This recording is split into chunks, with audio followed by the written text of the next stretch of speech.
Well, hello and welcome to PM Express. And by now, should be sat back, relaxed, waiting for the topic of the day and who to discuss it. And we are looking at party over state, a situation where political parties towards actually hold their party in higher esteem than they do the state. How does this happen, and how are we going to get here? Now we have Mr. Ayisi Boateng, or His Excellency Ayisi Boateng, in a meeting with some parties towards, and he clearly tells them that, for him, MPP members comes first before any Ghanaian. If you're able to prove that you're an MPP member, you're a prioritized Ghanaian. Aside that, we've had countless number of times where MPP stalwarts with a dangerous sense of entitlement, barging into offices, into police stations, into courtrooms, saying that, look, we are above the law, and number two, if our party is in power, we should be working and probably drawing a pension by now. But all these things are going on. But, as a leader, if you were the president, no truth or no lying about it, this is how you got into power. These are the main people who were championing your campaign and helping you out to get to power. Now you have the power. Is it now that you turn around and tell them that it's good governance, it's law and order? So where do you draw the line? Do you call on the IGP to make an arrest? Do you call an orientation and put them in a room and orient them? Because there's the other half of the country who may not necessarily be MPP, but are super Ghanaians too, and demand, fair justice and equity. So where do they get theirs from? And that's the discussion on the table. Knowing for the fact that, listen, these Delta forces and these excellencies are the same people whose monies and efforts brought you into power, and now they have this sense of entitlement, as I call it. How do you manage it? We're going to try and manage it here on PM Express. My name is Nana Ansakwa, Chief of the Little Republic of Akwamu Dumasa. When I come back, talking to two fine gentlemen, you don't want to move.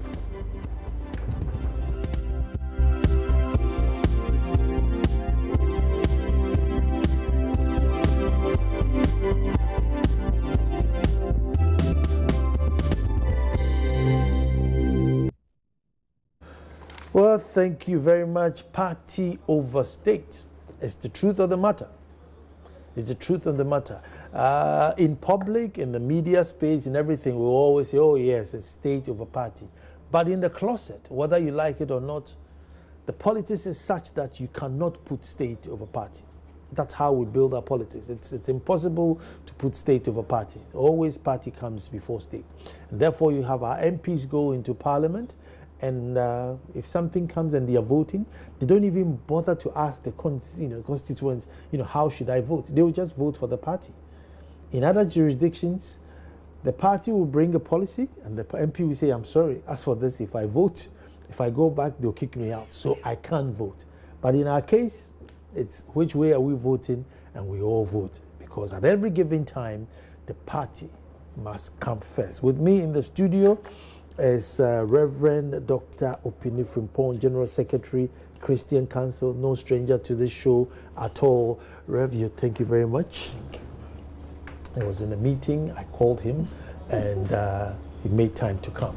And so we are very grateful. And then I have here my own brother, Mr. Fred Odro, governance analyst. Fred, you're welcome. Thank you, Mama. Fred too was going about his duties, and I gave him a call. It was quite a short notice, and he says, well, Nana, if you've called me, I'll come. So myself, on behalf of all my PM Express viewers, we say big thank you to our guest today. So thank you very much. Thank you. Also, let me start with you. You see, it's like we have all become hypocrites, and we are tickling ourselves and laughing and tickling ourselves and laughing. That's the reality of the matter. This is how you gain power. You have Azoka boys, Delta boys, Crocodile boys. You have all these people to guard your ballot boxes, and they won't guard it just for you. You have to tell them that, listen, when I come, you're going to national security, you're going to the police, you're going to the harbor. And then there are certain institutions where they are hot cake. Gapoha, national security, police. oh, I think the army is a touch and go, but these areas. And so you come into power. And they are swollen-headed, you know, they knew that, look, we broke the law, we bent over backwards to get you there. So they have a sense of entitlement. By now I should be working, you know, like I said, withdrawing my pension. 10 months down the line, you know, I should be collecting at least my 7th wage now. Because, you know, you're driving in your V8, you know, tinted, policeman, this, that. Are we saying all of a sudden they should now abide by the law? Yes, Nana, let me thank you for the opportunity and also say good evening to the people who have allowed us to enter into their bedrooms and their halls. And say that normally around election time, you have such public violence coming from party faithfuls. Then also when we are done with election, during the period of transition, also you find such elements of public violence as we are witnessing at the moment.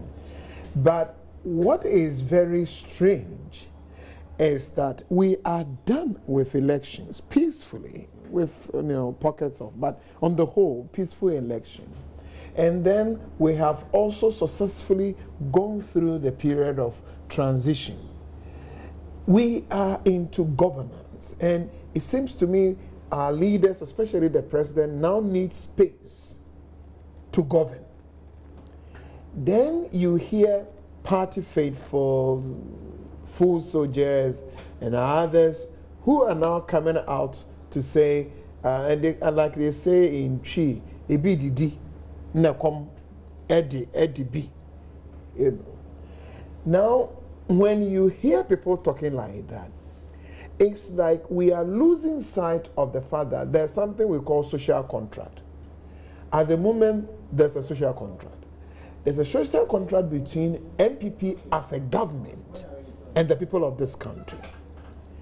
Within the family of MPP, they may have their own understanding as to how are we going to make sure we serve the needs and interests of our members. But that should remain at the family level, at the party level. But that is not what we are getting. Now you get party faithfuls who are moving outside party circles, jumping into national scene, to the extent of going to, say, court rooms, going to police station and other public facilities, demanding that, no, I must have going this. down. Now, when you do that, is that they are losing sight of the fact that the social contract is between MPP as a government and Ghanaians. And they cannot push the national interest away and in place of the national interest, pursue party interest. Now that is the confusion, that is what is at stake now. So yes, you are the people who did the hard work and all that.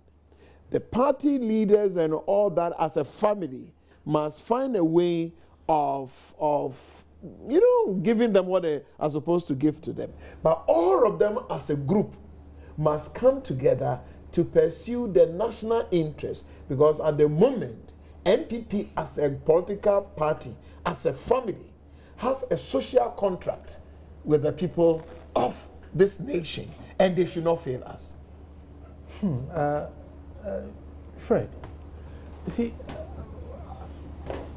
are we saying that when these guys are guarding the boxes and they are trekking, in the bushes and, making sure you come to power, is it at that time that you tell them that, listen, when I come to power, you need to give me 2 years before I give you a job, or when I come to power, look, I'll be living a luxury life, but just overlook it. You just keep trekking, in the trenches, and that maybe someday, or your reward is in heaven. I mean, at which point do you tell them to calm down?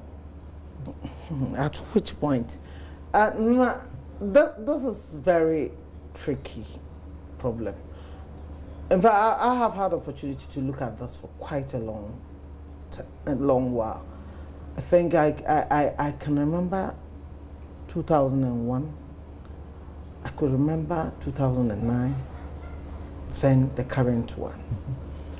And let me begin by also stating emphatically that this is dastardly, is unacceptable behavior going on.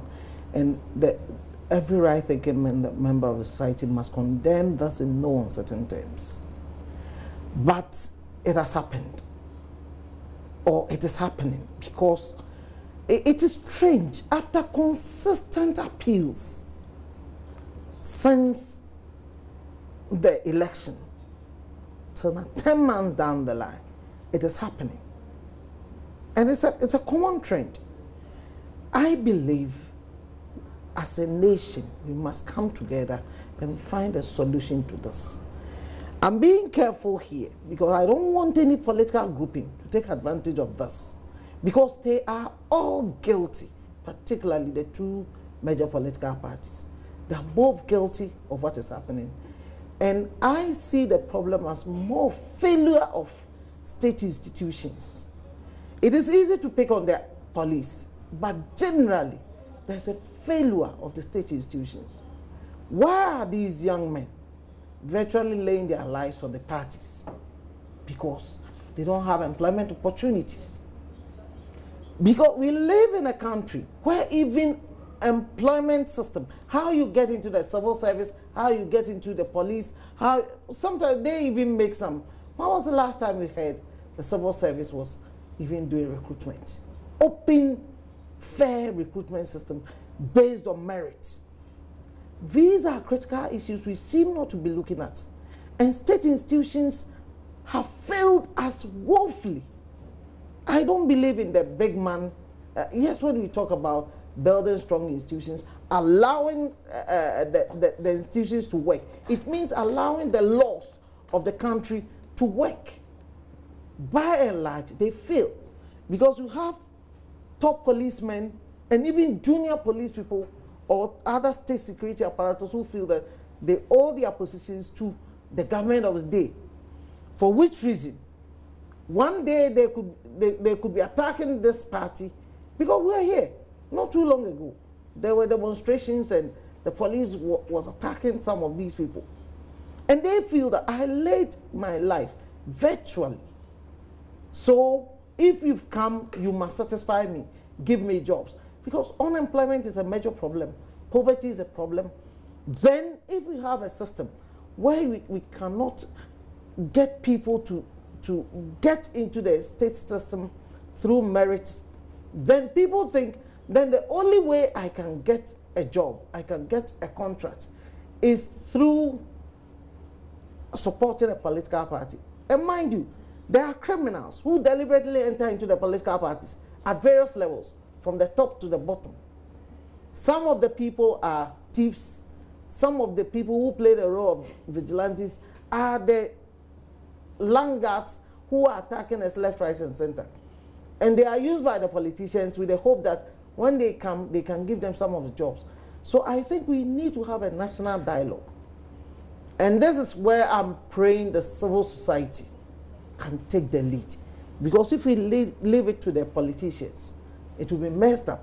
They'll always try to look at how they can gain advantage for their own benefits. So civil society must lead this discussion, and let's fashion systems that will take the country out of the problem. So here we are, the IGP is a political appointment. And then you have all this chaos going on underneath, and then the IGP's, literally got his fingers in the mouth of the president's children are misbehaving. I mean, that's it. It's a dead-end road. Yeah, let's admit that this winner-takes-all nature of our constitution is a problem, and is sustaining some of the challenges we are having. Not only even this vigilante public violence, but even fighting corruption in this country. The winner-takes-all, the nature of our constitution. We embark on constitutional reform during the previous administration. I'm not sure they were able to finish the process. We pray and hope that the current administration will get us there. Unfortunately, like they say in Akanda, Abuano, Afidie na Nisunko, na Wijana Nisunko. When they are in opposition, the way they address the winner takes all issues are not the same when they are in government. And whether, in fact, even the district level municipal election that they promise us, I think we are getting signal that we are not going to have it 2018. You know, when I think they are creating some uncertainty that, no, don't expect it, it's not going to be very immediate. Why is another issue.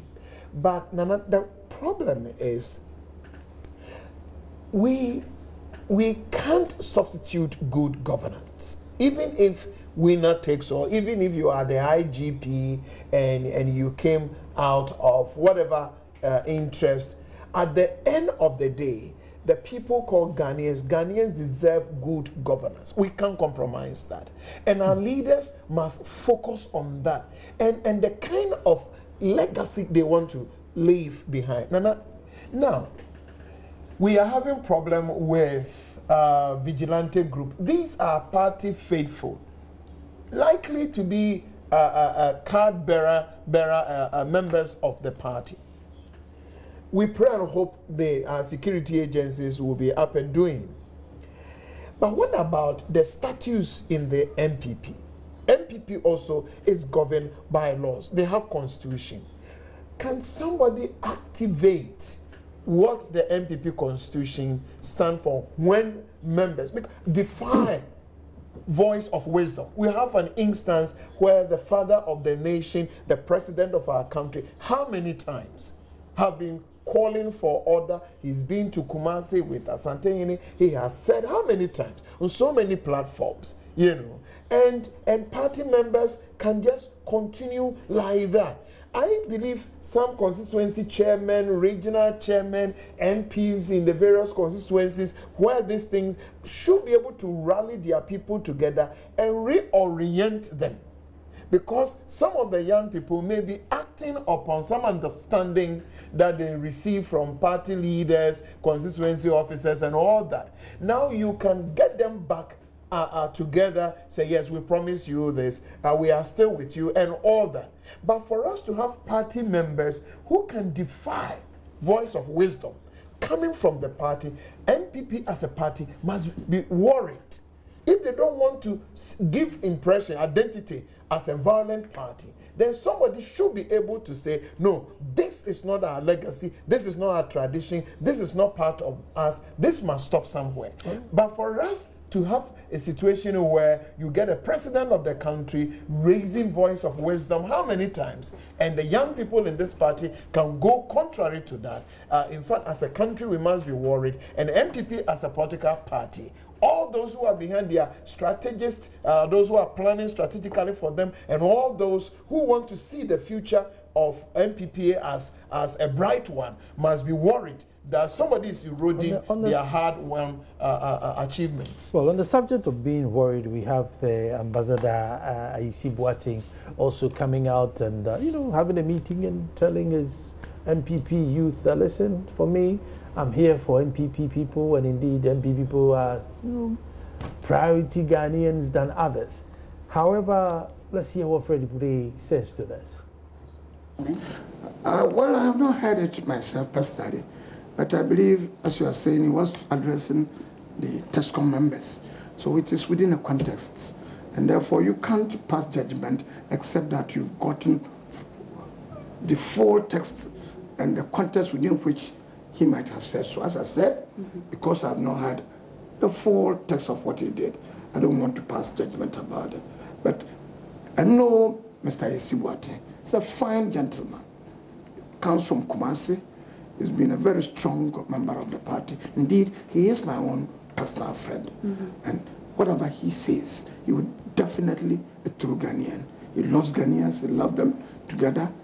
Maybe if he's talking to his own party men, and therefore, if he had made any utterances within the context, you must understand it. But you are isolating the context and making it look like as if he, as an ambassador or high commissioner, is only going to discriminate in favor of NDC. But I don't think that's what he meant.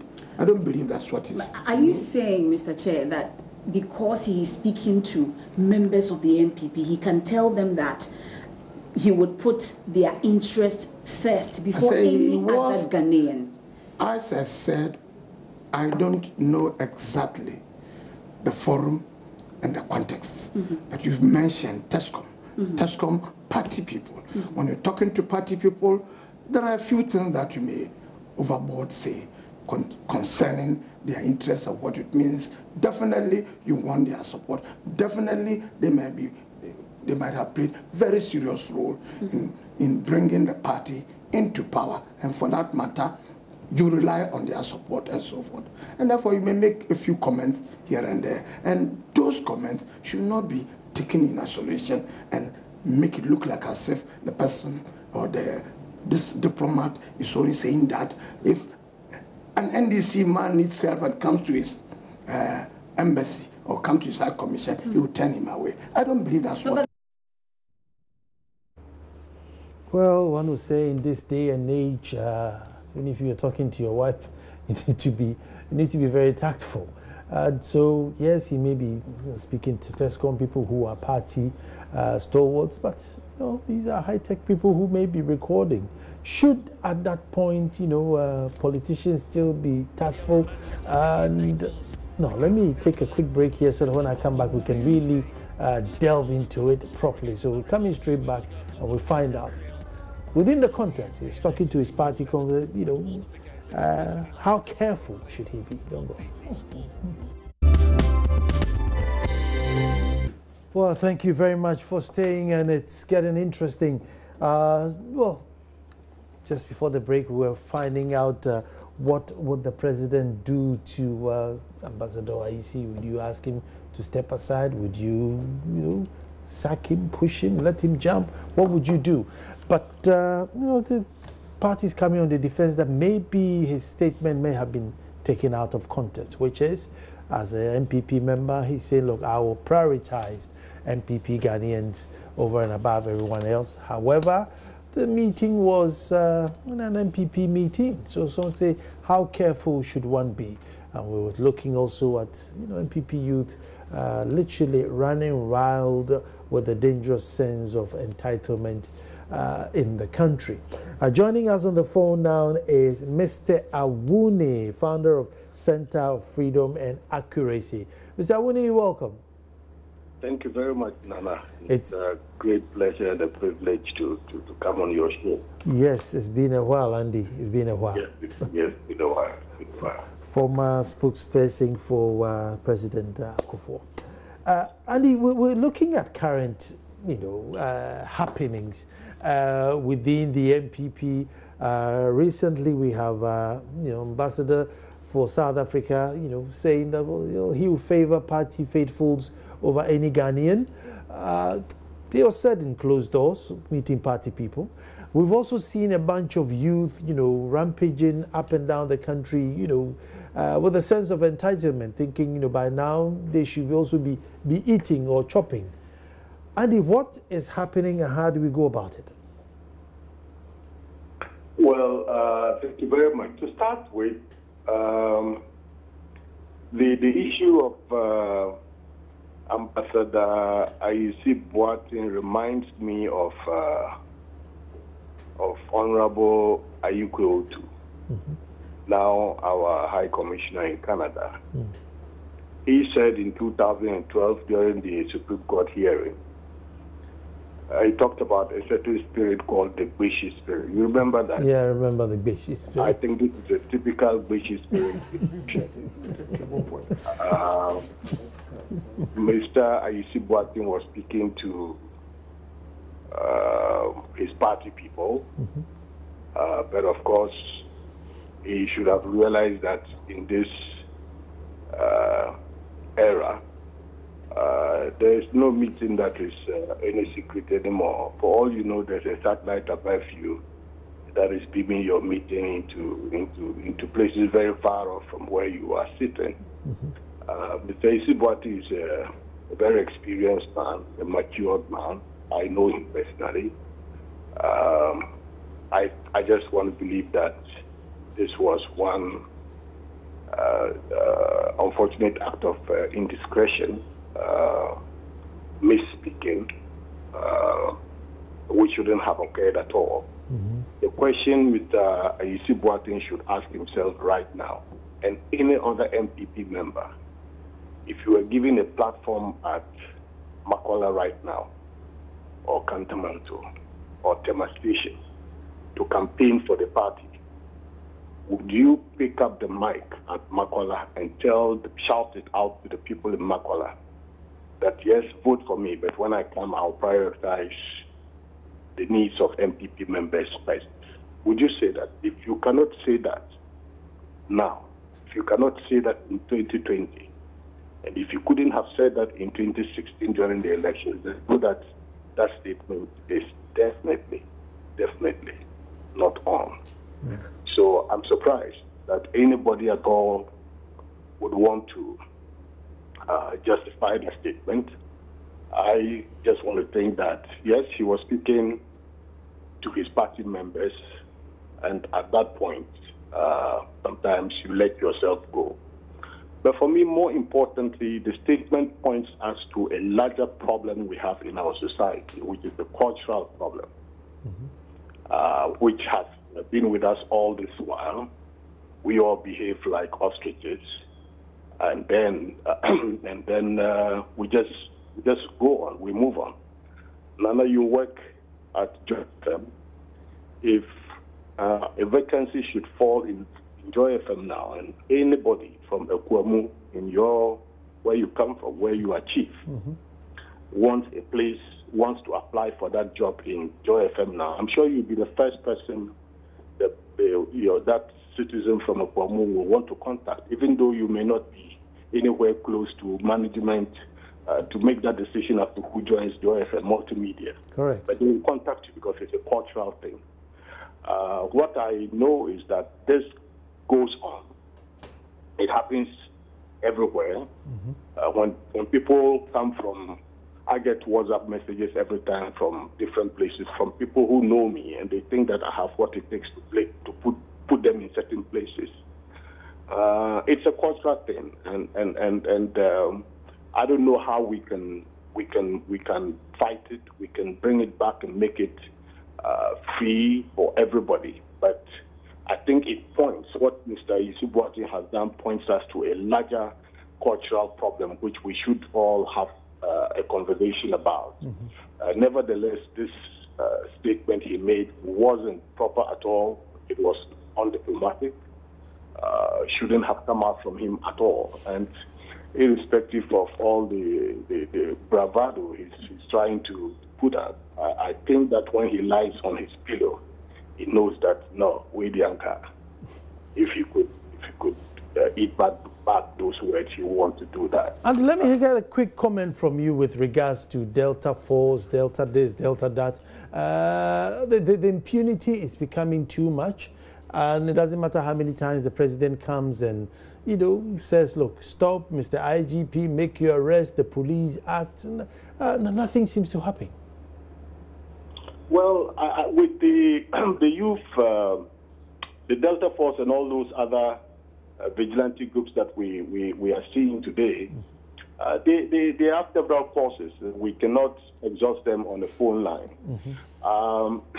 There are issues of, you dealt with a topic about a month or two ago, and I've been excited by that topic. You said that when we get the politics wrong, and every other thing goes wrong. You may not understand how profound that statement is, but it's a very, very profound, deeply profound statement. When you get the politics wrong, nothing will be right. And I think all the time we get it wrong. In intra-party politics, we get a lot of things wrong. And sometimes it baffles me that at the intra-party level, we allow certain things to go on. And then the larger society thinks that when we win elections and we come to the larger society, we will, no, it's not going to change. It's going to be a projection of the intra-party politics. That is not to say that what we experience is a carryover of anything. I'm just saying that we need to clean up our intra-party politics. You see, during inter-party politics, a lot of power centers are built. And when those power centers are built and they take root, it becomes difficult. The current regime have had to travel 3 elections before getting to where it is today. And over these 12 years, a lot of people have been involved. A lot of people have sacrificed. A lot of people have gone through pain and sweat. In the process, people have established themselves as power centers. And so we have a situation where you cannot just sweep away certain groups of people. You talk about the Delta Force, and they will tell you, in the wake of the issue that came up in Ashanti region, we had the kind of contributions. Major big men, stalwarts of this party told us the contributions the young men played, and therefore it was justified. Their actions were justified. So we are seeing the recurrence of all those things happening. I just think that at this point, as for the police institution, I'm sorry, but I really don't think they are able to do anything. A lot of them look up to the politicians at the local level, and the politicians themselves are also looking at the upcoming election. Andy, they are looking at the contributions of those young men, and they are having difficulty reining them in. Andy, thank you. Because of timing, I'll leave it here, but I'll definitely catch you so that we extend this conversation. But thank you very much. All right. Thank you very much, Emma. Very much. Also, just as I wrote here, that if we get, with the wrong politics, can you get good governance out of it? I agree perfectly with him. It's not possible. And maybe let me use your platform and plead with all the political parties, especially the 2 leading ones. They must spend time working on the political philosophies and political ideologies. No, the NDC has a school now. Oh, yes, but what goes into it? And it should not be, say, if it's a university, not a faculty, but ordinary members of the party must understand the political direction. For instance, this a diplomat. He's gone beyond, partisanship. Representing Ghana, he's the face of Ghana in South Africa. Beyond NDC, NPP, CPP. That is what he represents. And that statement went contrary to the oath that the president, swore on the day, January 7th or so. You see, he did not swear to be a president of MPP members. Now, that understanding that we are here to serve the people of Ghana and how we are going to do it, the political ideology, political understanding, political direction of MPP now should be a common thing. There must be a political orientation that all their members, including full soldiers, know and appreciate that when it comes to choosing X and Y, for us, it is X or Y basing on ABC. Sometimes you find that they are too just reactionary. People need road, give them road. People need water, give them water. You see, and in fact, I must say, the 2 political parties, sometimes, whether they call it social water, it's like they're all the same in terms of ideology. In terms of practice, they may have something in books. Now this is a diplomat. I don't want to believe that Nana Addo can stand anywhere as a president of this country and say that, being the president of this country, I'm here to prioritize the needs of MPP members. I don't think it will be dead on arrival, sort of. And if Nana Addo cannot talk to Ghanaians like that, why should somebody representing him in South Africa, in a meeting, whether closed door meeting, or so, even something should just flash through his mind to talk like that? Where is that idea coming from? And why was he not mindful? Unfortunately, I would have expected that some either apology or some political heavyweight will distance themselves like our brother Andrew has just done, you know. But it's like the man is still talking. The man is still granting an interview. But I would wish MPP heavyweights would distance themselves from that position that is not MPP. That is not, it doesn't represent us. Let's hear Professor Rashford Jampo. Then when I come back, I'll go to Fred Odro. So what's Professor Jampo saying to the statement? If you look at Chapter 6 of our 1992 Constitution, the directive principles of state policy, it enjoins the state to do all it can to ensure that we are united and there is no discrimination. Some of the comments that I heard were discriminatory, and these are comments that ran contrary to the position of the president. If you listen to him during his inauguration, he promised that he was going to be a father for Ghanaians. And so these comments ran contrary to his vision. The stature of Ayisi Boateng is such that he is expected to speak like a statesman. People who speak and then we feel united, not people who speak in a manner that undermines the very vision outlined by the president. It's a betrayal of the cause of the president, and I think that the president must show him the exit. Well, so that's the two views. We had Freddie Blay, who seems to say, look, it was out of context. And then we have the professor who's thinking, no, hold on, you're out of line. Fred, where do you stand? What's your position? Well, my position, well, I'm very happy with comments made by Reverend and also Mr. Awuni. I'm very happy with the points that they raised. I'm a bit worried about the references to the Constitution, the state principles and all that. You see, that very chapter, I mean, if you look at the chapter 6, that's Article 35, the reference was made to the state ensuring that whenever practicable, I mean, they talk about ensuring there's no ethnocentric and all those things. There are so many things in there that are not being followed. Because if you go into that constitution, that portion is not justiciable. That is, if somebody flouts that. Because part of it says, as far as government shall continue and execute projects and programs concerned by the previous government, the state shall take steps to eradicate corrupt practices and abuse of power. All those things are there under that same chapter.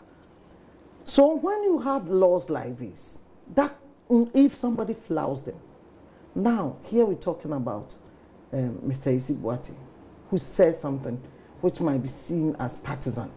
That is sectionalism, creating sectionalism and all that. But then, in all fairness, has he broken any law that he can be taken to court?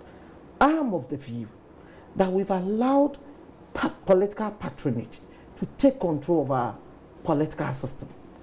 People therefore believe that the only way I can get a job, I mean, sometimes, sincerely, if you look at some of these young men parading around, all that they want is a job.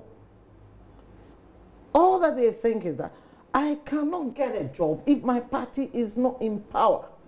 I am looking for systems. Let's have legislations. If as far back as 2009, I made a point that we need to put a ceiling on even the number of appointments the president can make. We must have an open and transparent system of getting into state institutions. It's so murky. Sometimes you don't know how do people get the jobs they get. So until we get to the state that as a country, we can have a system that I know that if I am able to attain A, B, or C, I can get to this position. And that I don't need somebody who knows another person. I don't need to call Nana to even make my case on air. Fred, let me ask you this question. Are we penalizing this man because, he said what every hardcore politician would say in their bedroom? I'm sure that's what happened. We see it all the time. I mean, when the party moves, even gate men are sacked. Gate men. guy standing on the gate. When the party moves and the ministers and everybody's going, by the time you go there, there's a new gate man because he's a new party towards. So has he said something that we don't know, or is it now that we're all going to act surprised? Hey, he says, that's what they all do. Well, maybe there's a catalyst we need as a country to fix the broken system. So I've never personally met Mr. Ayisi Boateng, but people I know who know him say so many good things about him. So naturally, and he's also such an elderly person who's been around for a very long time, and he's been active in national issues for a very long time. So I feel sorry, but I think for starters, he should stop justifying what he's done. It's not painting him in glory. Everybody can make mistakes. No, that's why I want to put you. That's why I want to corner you. You should stop justifying because yes, it is wrong for him to have said what he's said. But then in practice, we know that it's been happening. That's the thing. The reality is that everybody's doing happening. I believe the statement is made, which has come out, because I believe he wasn't expecting that it should have come out, and that's also a little bit of naivety on his part in this time and age. That you go and make a statement privately, think, especially where there are other people holding all sorts of fancy gadgets, phones and stuff can record you so easily. That is one thing. But then now he said it. It is wrong. It must be condemned. I think in his sober moment, he's not going to repeat that. I hope he learns a lot from out of this, and that our politicians learn from this. There are so many such gaffes going on every now and then. But then the reality is that there's an issue to be looked at. Let us not put this on the back burner. Let not another issue come. There's a major issue that we must tackle headlong, and I'm appealing for civil society to lead the charge in this discourse. Yes, one definition of public policy that my professor taught me is public policy is what politicians decide to do or not to do. Whatever a politician decides that I will do or not to do becomes a public policy. Now, you have somebody who is representing the president. If the person do some discussion in his or her bedroom, it's not a public stuff. I don't know. But when you bring that bedroom conversation, what you've been talking about, we all know this. If we know, and it's private thing, we don't know. But when you bring that private bedroom conversation into the public domain, it's a different story. It's a different story. You are pushing us, you are building a policy for us as a country.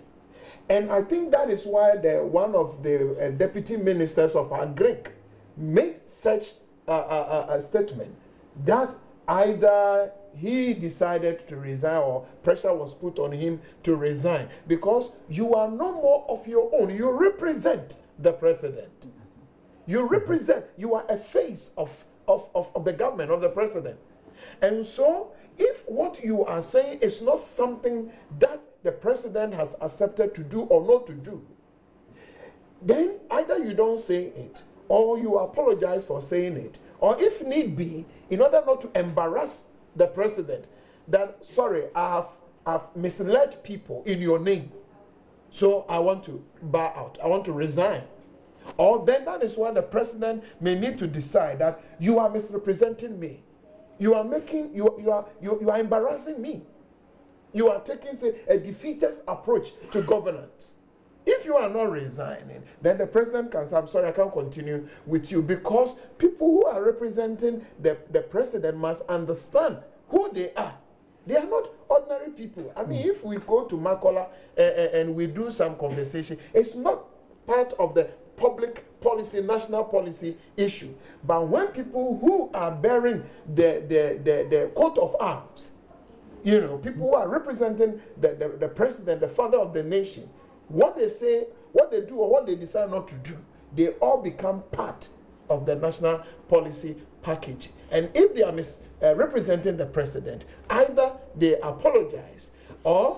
Also, are we saying that, look, you can do it, but just don't come and say it? No.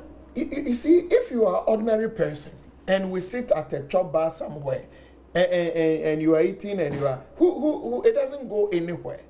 But the moment you are part of the team, what you do, sometimes even what you do in private, matters. And I think that is what the government appointees must know, that they are not the ordinary people who were maybe jumping around on a campaign platform. Now they are into governance. And the seriousness of governance must be with them, and they must exhibit that. In fact, political arrogance must be eschewed, and political seriousness must be enhanced. Sometimes you don't get it. That's a tough one, but I hope. Is there a resolution to it? Because we've all now agreed that once the politics is wrong, it's very difficult to get everything right. So what will be the solution? We need leadership. We have a leader, and the leader must lead. This young vigilante thing, the government must admit that all is not well and find a more adequate solution to the vigilante groups and the public violence that their own party members are causing all over the country at the moment. The president must give leadership. Such public utterances by people representing the government, the leader, the president, must give leadership. At the end of the day, he is our #1 gentleman, and all the others are just helping him to fulfill a mandate. And anybody who will not help him fulfill his mandate, he should be able to say that, I'm sorry, I can't continue with you. But if it happens that people can be in the wagon and do whatever they want to do, then NPP as a party and government must understand the kind of governance they are giving to this country. And if anything at all, it may be an apology of good governance. Well, thank you very much. The issue was party over state. And there's been a lot of sound bites, and let those who have ears definitely hear. I want to say thank you very much, Reverend Opuni Frimpong. Thank you, Fred Drew, and thank you at home for watching. We'll be back to do this all over again. Thank you. That's you.